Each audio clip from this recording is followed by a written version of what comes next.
Welcome to Be Bold Branding. Today, we're interviewing one of our favorite social media influencers to find out her bold strategies to boost fans and followers. We're going to learn what led her down this path and her advice to anyone on social media today.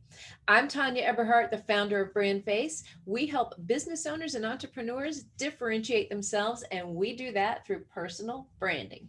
And I'm Michael Carr. I'm the COO of BrandFace. I was actually a client of BrandFace before I became a partner in the company.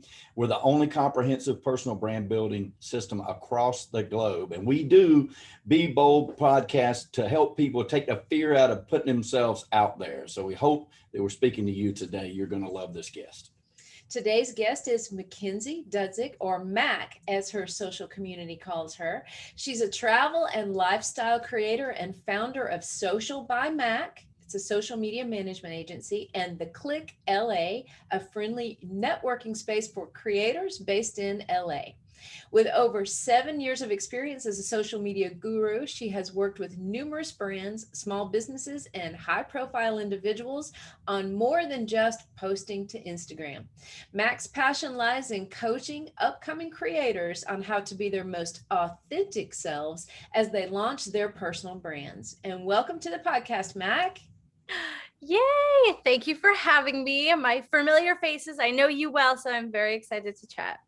Yep. In all honesty, Mac has helped us tremendously with our own authentic approach to social media, and that's what we're all about as well, is that authenticity in the brand. And sometimes, what all feels authentic, you don't always know how it comes across. So, when you need that extra professional help, hey, Mac's your girl. So that's right. That's right. Let's jump right into it, Mac. All right. So tell us first, how did you get into the profession? Absolutely. So I grew up in New York. And with that, being in Manhattan, all I wanted to do was be an actor. So I did that. I went to college for that, was doing everything out in New York, and decided it was time to move to Los Angeles. And coming to Los Angeles was quite a wake-up call in terms of influencing and all of these things that I think were just maybe starting to kind of exist. Influencers didn't really exist too much before I started. And I saw that people were having such success just sharing their lives on social media. And I said, hey, if I'm going to live in Los Angeles, I'm going to do these same things. I want to make this kind of money and go on these fun trips and all of that. So I started with my own Instagram. And I'd say, in 3 years' time, that grew. And, meeting tons of people here in Los Angeles, whether it was, people who are doing the same kind of things as myself, meeting brands, meeting local businesses here. They said, hey, Mac, you do great things on your own Instagram. Can you help us? And it started with, one restaurant out here in Los Angeles, and it grew to 6 restaurants. And now I do everything from, personal brands to creators, people like you guys, everything in between. So I have to say the move is what caused all this. I didn't expect to jump into Instagram, but it is a fun job. Who doesn't want to just play on their phone all day? Although I have to say that's not all I do. I got to be fair to myself. Yes, you do. You do. It's kind of like the duck, in the water. It's like you see them scaling and gliding so effortlessly and gracefully across the water while their feet are just paddling like hell, right?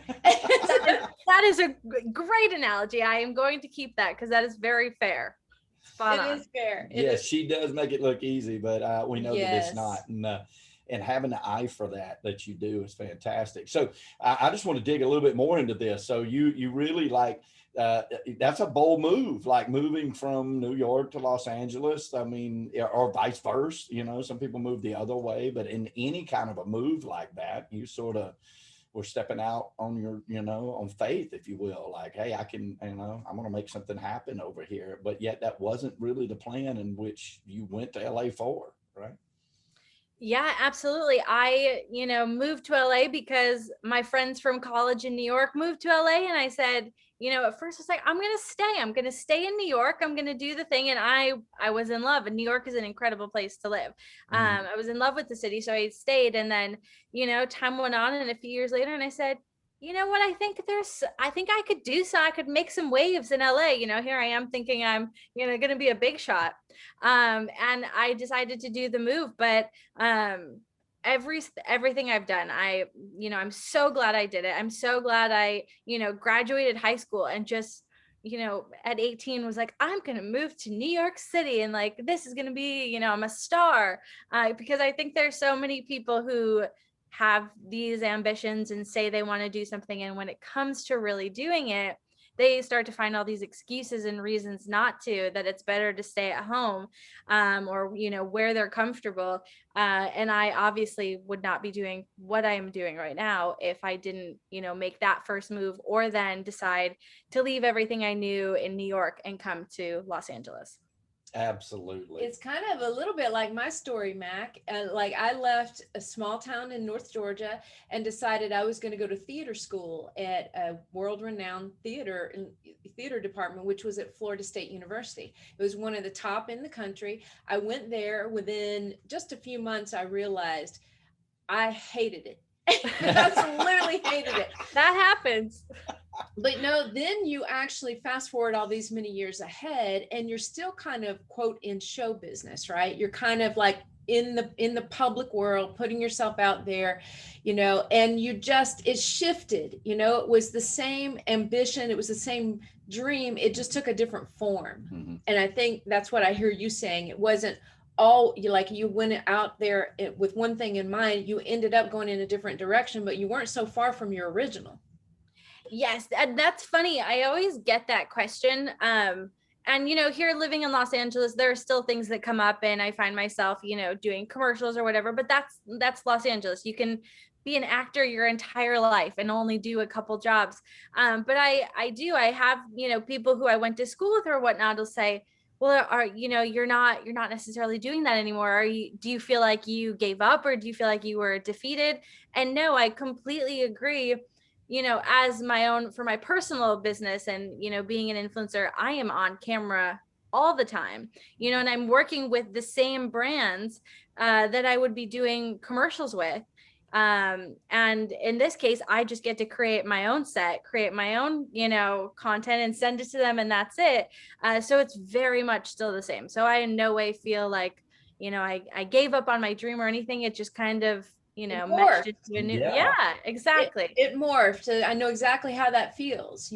I think it's pretty cool. It's very cool. It was the same with me in my career. When I started as an auctioneer, I had to prove myself to these different places with no way to advertise other than just to go and force yourself into their space and just say, hey, just give me a chance, just listen for a minute, right? And you get a lot of no's, and then you get a yes. And then because you got that yes, then somebody knows you, and then you get another yes. I had no idea it'd take me to a national level. I just did what I did because I loved it and it was fun, and then it just sort of morphed from there. So that's super cool. But I think it goes to, speaking to be bold, it just goes to following that gut instinct and saying, you know what, I'm going to do this because this is what I desire, and then letting the universe sort of mold the rest of it. You know what I'm saying? I think that's so important. Totally. I think, just one thing on that, Tanya, knowing that you have theater experience, at least a little bit, it definitely helps, to be comfortable on camera and all of that. But Michael, I'm so surprised that you never did anything like that, because from the minute I met you, you're just like lights on. And I know, when you were first starting out as an auctioneer, maybe it was that way, maybe it wasn't. But in this business, especially in what you were doing, you can't have any sort of hesitation or self-doubt that you're not going to be able to just go out there and sell something, or, so it's funny that you say that, because I'm watching, I'm like, oh my God, he must have been an actor in a past life. Yeah. He's so natural. Yeah, I've been acting like an auctioneer for 30 years. There you go. We've been acting like speakers and authors, but it is true, that old saying, the whole world is a stage, right? Yeah. And I feel the same way. We all went down paths that we never gave up, and even though the path might be just slightly different from what we set out to do, it's still the same ambition, and the same drive, and the same dream. you know, and I just find that to be fascinating sometimes when I sit down and I say, okay, well, my acting career, you know, began in college theater, and then it morphed to vacuum cleaner sales, and everybody laughs, right? Because I sold vacuum cleaners for 3 years, paying my way through college. But the truth of the matter is that was my second acting gig. Yeah. It really was another totally audition. It was like, you know, can I come in? Like, you want to help a poor college student out? I mean, come on, you know, look at me, look at my car back there. It's not looking too good, is it? Right? So, oh my gosh. I know, it's funny. Okay, so I know along the way, like we all do, there are some bold moves you got to make. You know, at some point, maybe you hit a crossroads, or you run into a client who's difficult, or it could be any number of things. What would you say is the boldest thing you've ever done in your business? I think starting my business, and that took me many years. And it starts with an idea, and you marinate on it for so long, and you find reasons why it's not going to work, or why your safety job is safer. And I was doing it on the side. I was trying to make it work. I was adding it to all the additional work that I already had. And I think there was one day where I just said, I'm not going to wait around. I'm not going to work for anyone anymore. Like, I'd have to think of exactly what a friend of mine said, but it was just kind of, you either jump off the cliff and you go full force, or, you know, you do this weird little balancing act that you're trying to do and you're totally unhappy. So I truly think that one of the boldest, if not the boldest move that I have made so far, was to make the decision to drop everything else and give myself full attention and just go for it. And boy, am I so happy I did, because it's the same thing. I live every day like it's Saturday, you know, even though we have to come into work and sit down and do things, it's all fun. You know, you're not reporting to someone and miserable and doing some, you know, you're creative, you're making the decisions, you're coming up with the ideas, and you're doing it. And, you know, I'd still be trying to balance it, and, you know, probably be a little bit miserable if I didn't just make that choice. I love that. Mm-hmm. Yeah. Burn the bridges behind you. Yeah. I mean, you know, there's no turning back. Yep. Very true. It's so true. I used to have a saying that's like, I've done this twice in my life. You jump off a cliff naked and hope to find your clothes on the way down. And that's what it feels like. Yes. Right? And you find them, you know, they're there. Somehow you end up clothed at the bottom. You always do. Thank the Lord. Yeah. You end up clothed. But that's what it feels like. It literally, that's what it felt like. It was so frightening at times to make those bold moves. But yeah, we all come out better for it. Yeah. You know, I think for me too, it was like, I made a decision early on. I was lucky enough to find out what I really love to do, and that helps. But I also knew that if I was only going to make X amount of dollars doing what I loved, I was just going to live on that X amount of dollars, like whatever that was. It didn't, when I set aside, you know, when I tell my real estate agents that when I deal with them now and I mentor them, I'm like, look, yeah, I know you got in it because HGTV makes it look like you can make millions in a day. And maybe you will. And I hope you do. And I'm going to help you do that. But if you're doing it for the money, you need to think about why you're doing it. Like, you got to do it because you love it. And then the money's going to come. Like, the rest of it will follow with that. I think that's a big decision that people have to make when they really commit to what they're doing. You know, they say, I'm going to do it. I'm just going to do it. And I want to do it. Yeah. Exactly. Yeah. And now if you could, I know aside from serving your existing clients, which obviously you do a fantastic job on, and helping them to gain their followings and grow their social media in the proper way, be authentic and show them what's the one thing that you think you do that to really push your business? Like, can you boil it down to one thing that you stick to grow your business besides just being fantastic at it? Yeah, you mean in terms of building it, growing it, gaining new clients kind of thing? Yeah, because I know you take care of the clients. I know, because we are one. Like, we know how you care for the people that you take on. But what's the one thing, if you could only do one thing, like what would that be to grow your business, to gain those more extra clients? So funny story. Well, it's ironic that you ask. A lot of my business has come through referral, and that's, the greatest thing that could ever happen to anyone.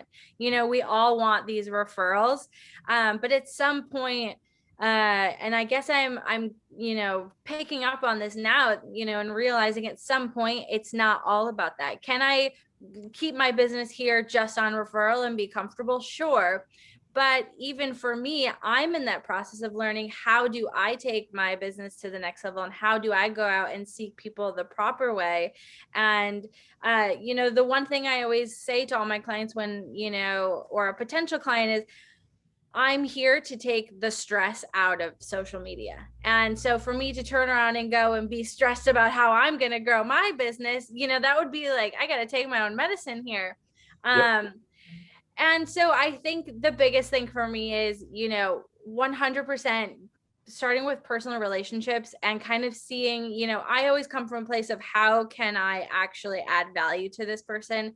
Not how can I get them 10,000 followers in 3 months, because we can talk a whole nother 45 minutes about that, but that's just what everyone I think expects. And it's just not the way it is. So I think, if I could just go into every new client opportunity, or any person who I have that I see their social media accounts, and I'm like, I can add value here. I know I can, I see what's going wrong, and I see where we can fix it and how we can do it together without, adding more stress on your plate as a business owner, as, whoever it is I'm working with.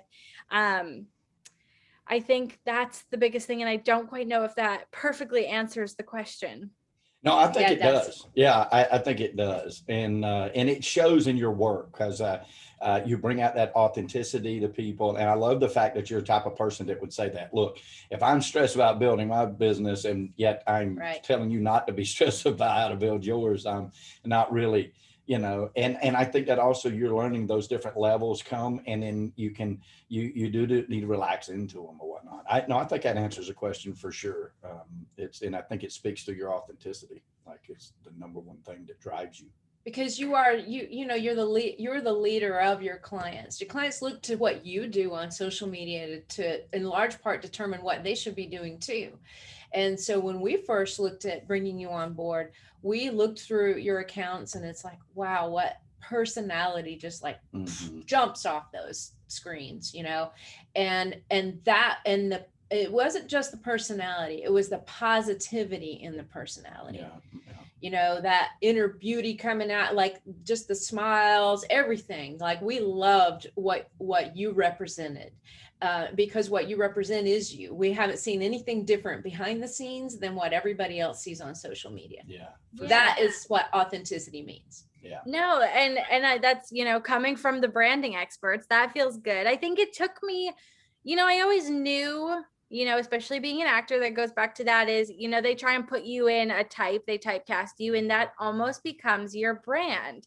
And I think moving out of that, I kind of had to reset and then go to Instagram and say, what's my type? And, I think that also morphed into, creating a brand for yourself. And, speaking outside of my business, but with my personal work, I have to pitch myself to brands like Walmart and Target, and, what kind of, typecast are they looking for to create this content for them, XYZ. So having a really strong brand on social is truly, like, you can't go anywhere until your brand is secure and you feel so confident in it that you have your eyes closed and that a stranger looks at your profile and it's like, that is them. So, that goes perfectly hand in hand with what you guys do. Yep. And you do it so fantastic. You really do. Sure do. You sure do. So, we have a bold theme here. Our statement is be bold. So if you could be more bold about any part of your life, either professionally or personally, what would that be, and how would you be more bold? Wow. I mean, how long do you have? Because I'm still working on it. I think, yes, sure. There's, taking it back to Instagram, there's a certain way that I do I try to share my personality as much as possible through my Instagram. Of course, there are things, I'm a human. I'm not like, I sit on the couch in my sweatpants and I rather do that than go out, all these things. I think there are many ways that I could be more bold. I think, just since meeting you guys and seeing the content and the real things that you are going out and doing and your amazing trip, I will not forget ever your treehouse video, because to me that was so bold.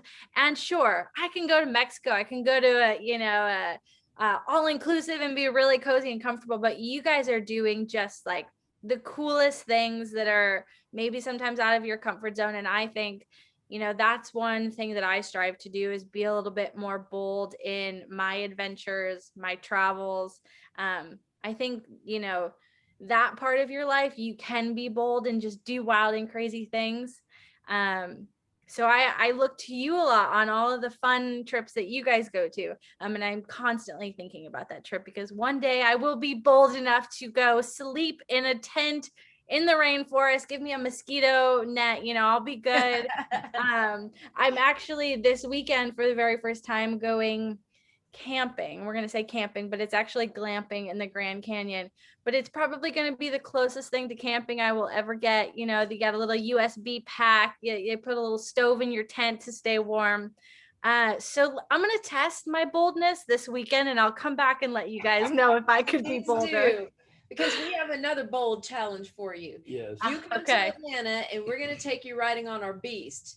Okay, that's the side-by-side that literally will climb mountains. Oh my, I'm ready. Yeah, we'll take you anywhere you want to go in that thing, because that does take a bold human being. Well, especially it depends on who's driving. You know what I mean? Yeah, if I'm driving, it's worse usually. Yeah. Really? Okay, good to know.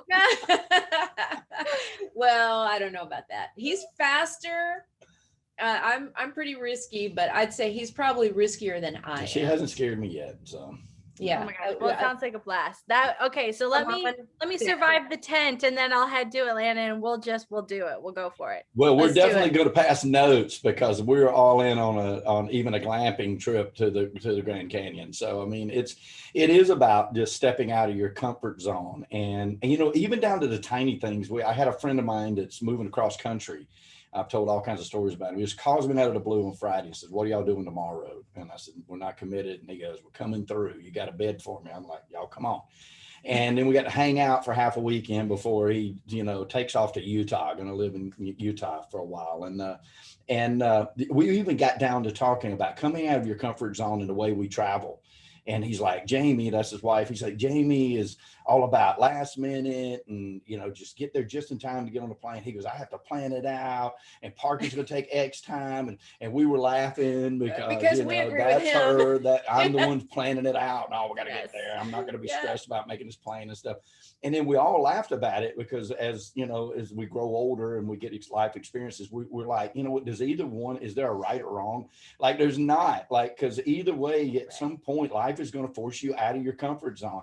And the better you handle that, then the better you can handle your business, the better you can handle for your clients, things that are unexpected, because life is unexpected. That's just the way it is. And I feel like those trips that you're talking about and going are little practices on how to just live life and accept the next thing that comes towards you. And in business, we don't tend to live that way. And I don't think you can live totally that way in business, but if you have that ability, then you can adjust on the fly. And that's just as important as the plan. Absolutely. No. And that's funny that you say that. Yesterday, I went to dinner with a friend who's very much in the same field. She's in marketing and everything. And we joked that, in movies, you see them run up to the counter at LAX and they're like, I'll take the first flight out, and they have no idea, they're not wearing any clothes. And we were like, wow, imagine if we were able to truly do that. And I'm not talking like the next flight to San Francisco, I'm talking like, the next flight where I don't know where it's going, and translating that kind of, I guess, confidence and trust into business and being able to walk into a room or, turn on Zoom and be able to talk to or pitch to a new client. It's that same kind of confidence and, skill that it all correlates. So, being able to get on a plane going, who knows where, is the same as being able to talk to people you have never met, about your skills and your expertise. So it's funny. Yeah, it is. Those are great practices. Oh yeah. And you know that segues really good into like, okay, there's other business owners and entrepreneurs and influencers that will watch this podcast, and you know, we all have, sometimes we have some trepidations about boldly putting ourselves out there. I know I was that way, really, despite the fact that I wasn't afraid. Well, I was afraid. I was so bad as an entrepreneur when I got started, my dad wouldn't even stand close to me. Like, it was like terrible, right? But I just kept pushing and pushing. And I'm like, one of these days they're either going to run me out of town or I'm going to figure it out. But you know, people are concerned about things like that, intimidation regarding their competitors, or just being fearful of what people think about them. And especially on social and media. especially on social media, right? They're like, oh, I Yeah. got to put out this perfect. I've been that way myself. I got to put out just this perfect thing, right? I got to put out this. It's got to be absolutely perfect before I put it out right there. So, what's the advice that you, being a major influencer, would give people about that? Yeah, well, I think Instagram, I'll speak to that in particular, is an amazing opportunity, although very saturated. And by very, I mean incredibly at this point. But, you know, it's your one opportunity to be different from the 30 other, I'll say, influencers who are blonde, who, you know, promote body positivity, who promote self-love, you know, XYZ. There are millions of people just like me, and just like any business out there for that matter. And it's just, you know, you have seconds to win someone over on your profile before they scroll to the next one. And I guess, you know, just using that opportunity and not saying, I'm not enough like those other profiles, because you don't want to be, you know, that's the thing. And, you know, you see they bring influencers on, you know, the Today Show or Live with Kelly and Ryan to talk about why they're being so different. Well, they're not the ones who are doing the same as everyone else. They're the ones who are, you know, running around their house naked and filming them. So, you know, they're doing something truly bold. And Right. that, you know, that's as bold as you can get, and putting Yeah, that yeah. on the internet and like having just love for yourself and doing that. And that's why they're seeing this massive success, is because they're being unapologetically them, and they're confident in their brand, and it's not the same as the other 6, you know, profiles you swiped across.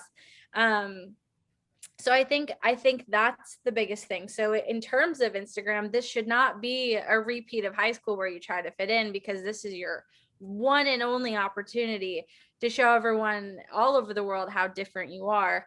And if you mess it up, and, you know, you only get one chance, they're not going to come back to your profile, you know, unless that's, you know, some serious luck 6 months down the road, because they saw it. They took 3 seconds to make a assumption about who you are and your brand. And if they don't, you know, find it intriguing enough to stay, they're on to the next, and you lost your opportunity.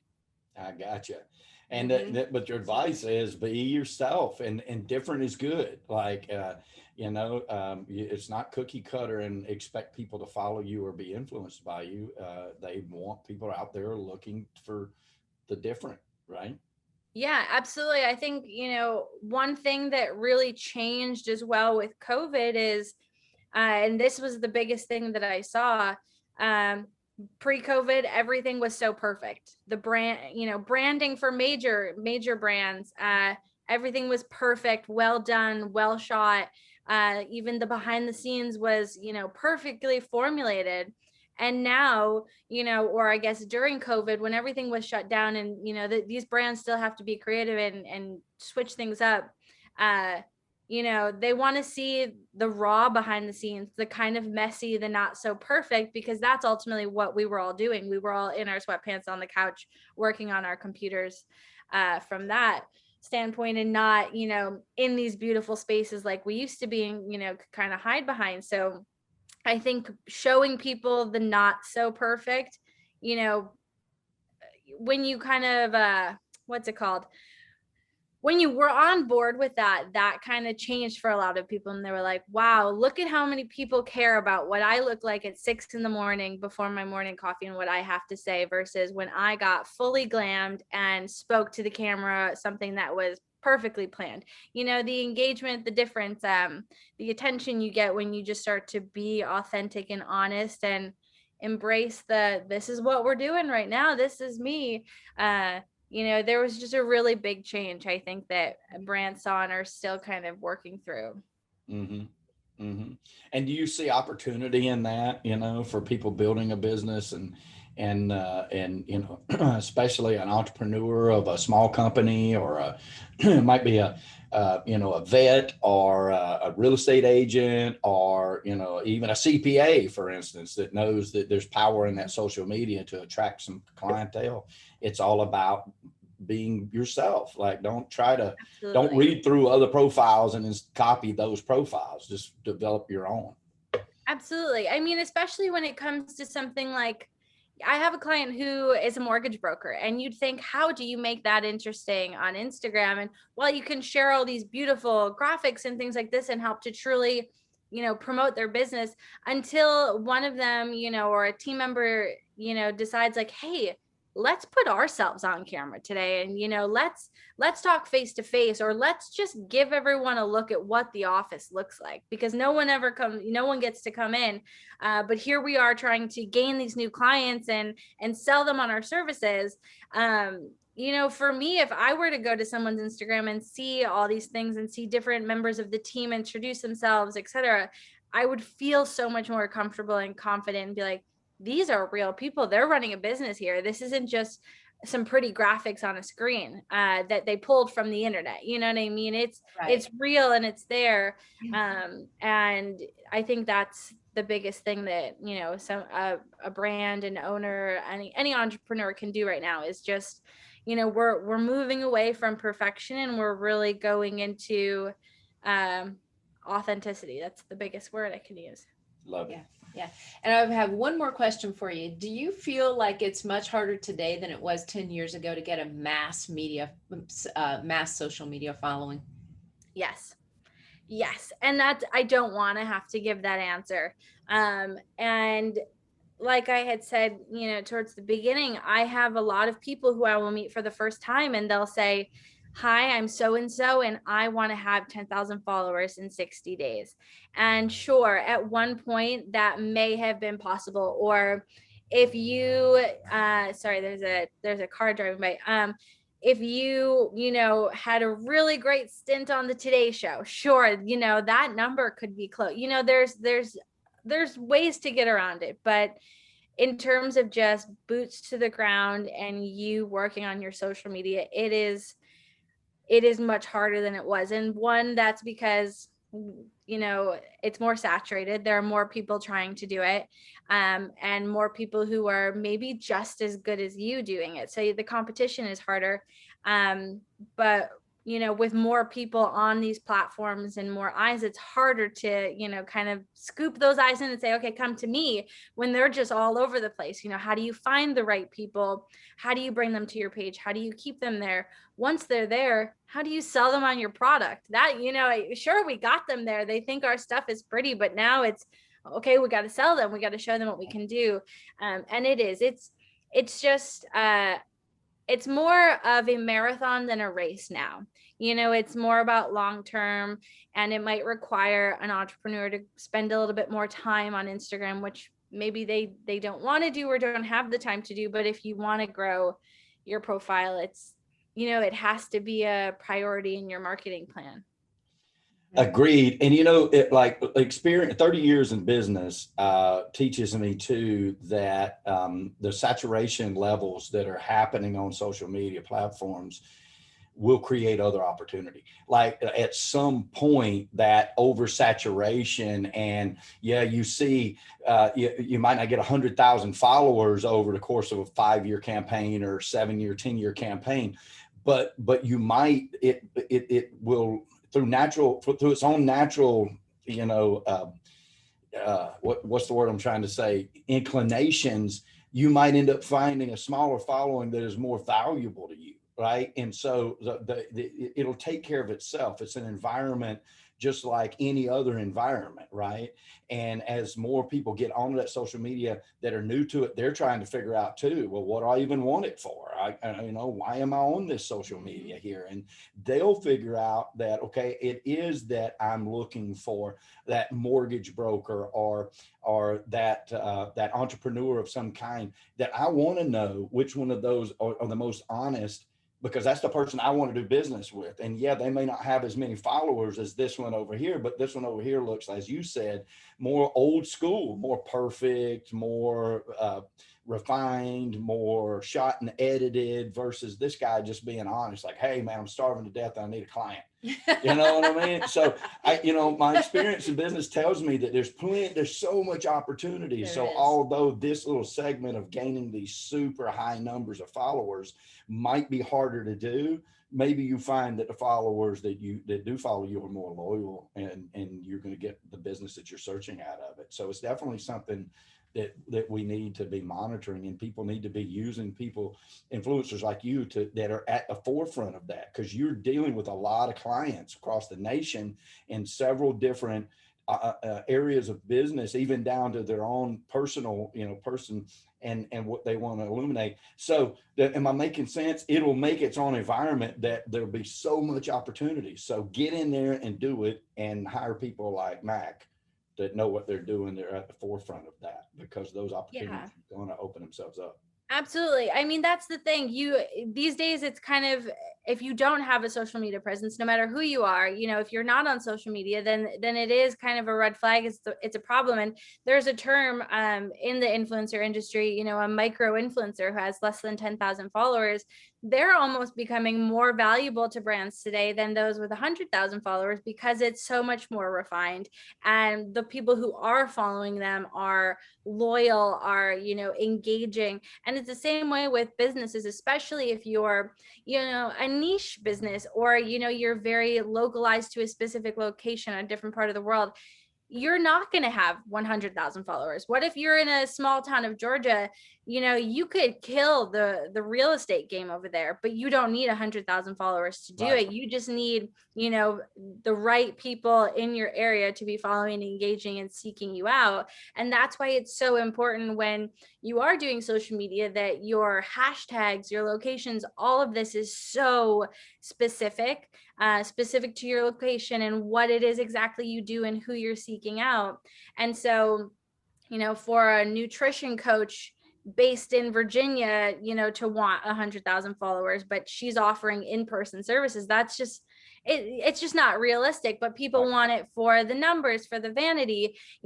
Sure, Smart Water is going to have millions of followers because everyone in the world is picking up a bottle of Smart Water. But if you're in a small town or a special city, something, I think just putting that pressure on yourself and on your brand to have that, it doesn't make sense. If you want the numbers, sure, go ahead, buy yourself some fake followers so that the vanity number is there. But if you're trying to make money and use social media to gain new clients, unless you are, a Fortune 500 company and you sell your stuff all over the world, it's the stress of it, to put that stress on yourself, it's not worth it. So it's not realistic, not real. I'll share with you one of our quotes is, you don't just need people to know you exist. You need the right people to know why you exist. Yeah. And that's really what developing loyal and meaningful followers is all about. So, all right, one last question for you, Mac. How can people reach you if they have questions for you, want to do business with you, just want to follow you? Yes, well, obviously you can follow me on Instagram. It is my name, at Mackenzie Dudzik. And from there, you'll be able to link to everything. In terms of Social by Mac, it's socialbymac.com. And to say hello, it's just hello@socialbymac.com. But yeah, I'm always open to connecting with new people. And even if it's, questions about influencing or, branding, it's all that. This is it. Like I said, this is fun. This is why I gave up everything else to do this, because I like being on this thing 23 hours of the 24 hours of my day. I'm crazy in that way. So yeah. It works. It works for you, Mac. We encourage people to do that, because the Mac that you see is the same Mac that we've known since we've been working with her. She's fantastic all the time. So thank you. She's always, and you guys are fantastic too. And one day I'm going to go on that vacation with you guys. So anytime. That is absolutely true. You're going to do that. Doors all look great in hats. I'll go to the Derby. We'll cover it all. That's great. That is great. All right. And to all of you out there, if you have any questions about your brand or you want to learn more about us, head to discussyourbrand.com. That's discussyourbrand.com and schedule a free session with our team.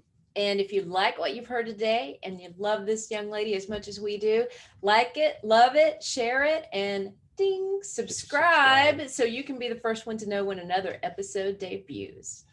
Matt, thank you so much for coming on. Thank you very much. Hey, folks, listen, we know out there it's about prosperity, right? And when we say prosperity, we're not just talking about money. Money's a part of it, of course, but we're talking about the 360 of an abundant life. And we know at BrandFace that prosperity favors the bold. So we say be bold, especially with your brand and especially in 2021. Thank you, Ms. Tanya. And thank you, Michael and Matt.